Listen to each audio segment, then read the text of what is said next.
All right, this is the 3X pitching mechanics component, internal rotation pronation.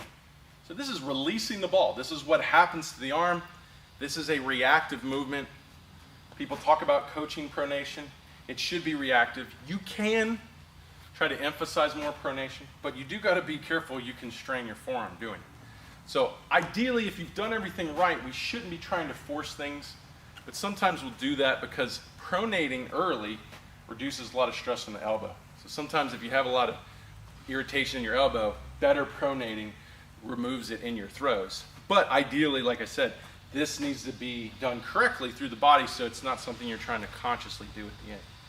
So you're at the front foot strike, you've gotten extended, your chest couldn't be any farther out, and your arm is fully externally rotated.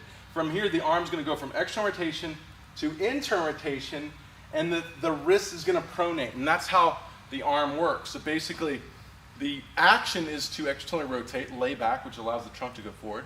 It also loads and stabilizes the shoulder and creates a little plyometric effect.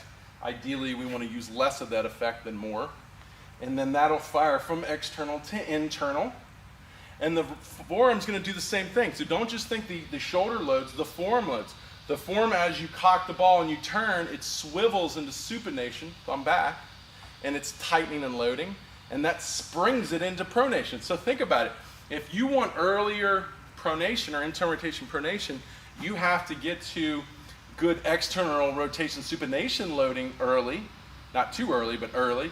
So then it will quickly spring and fire into internal rotation pronation. So if you're a late internal rotator supinator, you're probably a late external rotator or supinator. What I meant initially was internal rotator pronator. Okay, so like I said, if done correctly, you did everything correctly to this position to get the effect you want, not trying to correct it at this point. That's not the way to do this.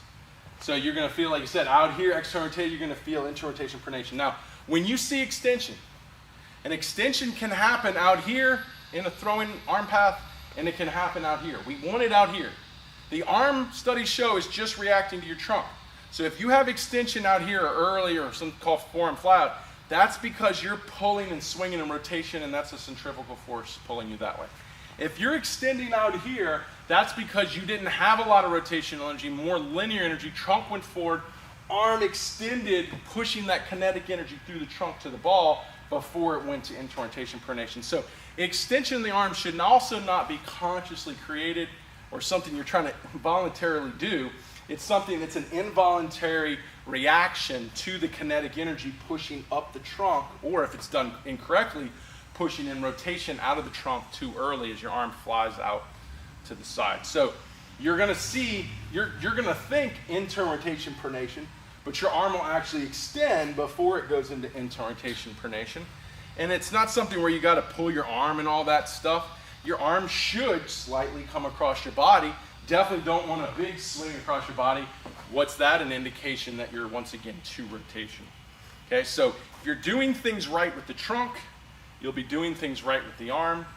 The only important thing is to make sure you cocked it correctly, which we'll talk about more in depth in the biomechanical section. So that's the 3X pitching component of internal rotation pronation.